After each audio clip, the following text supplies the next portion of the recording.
As the photograph shows, four men are clustered together, an armed gang in loose formation. In the background, we see the two German commanders, and in the foreground and to the right, two Ukrainian auxiliaries crowding the victims. One German in a press jacket and jodhpurs, and a Ukrainian behind him in a heavy woolen Red Army coat have just pulled their triggers. The victims of this massacre were brought to the edge of the pit and shot so quickly, one after another, that the multiple muzzle blasts have produced halos of smoke that are still hovering in the atmosphere. The Ukrainian's rifle is inches from the head of the woman, which is obscured in the smoke. She is bending forward in her polka dot house dress, dark stockings and leather shoes.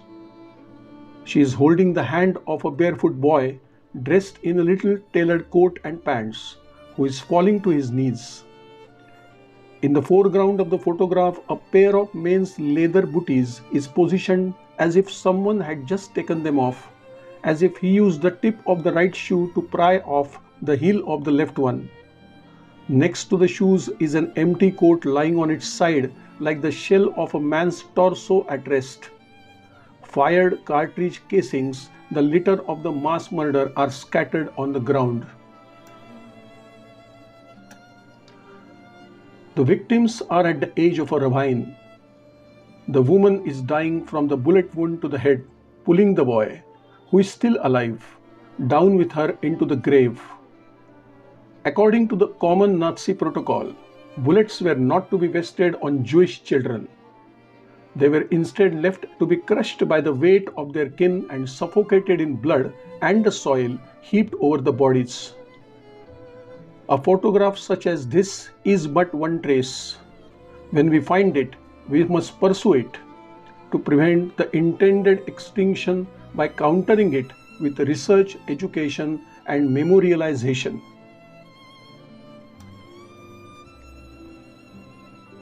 The Holocaust was a German-led attack against the Jews of Europe and beyond.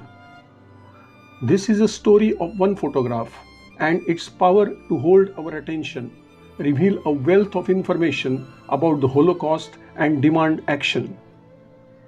These iconic snapshots of the Holocaust give the false impression that such images are numerous, yet they number not many more than a dozen, and we know little, if anything, about who is in them and even less about who took them. Although the documentary and photography record of the Holocaust is greater than that of any other genocide, incriminating photographs like this that catch the killers in the act are very, very rare. The Holocaust of the Jews consisted of 6 million acts of murder, and the global archive of visual documentation reflects both individual victims and the scale of the genocide. It shows individuals, families, and communities in the years, months, days, and moments leading up to their deaths and afterward as piles of corpses.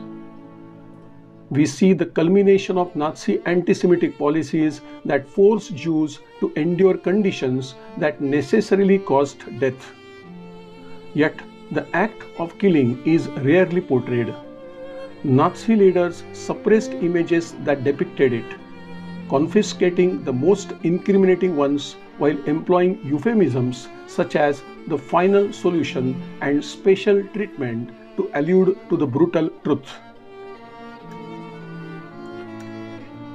What does one do with an image of the missing, whose lives and fates have not been registered by anyone? Was not the murder of an entire family another dimension of the horror and destruction that defined genocide?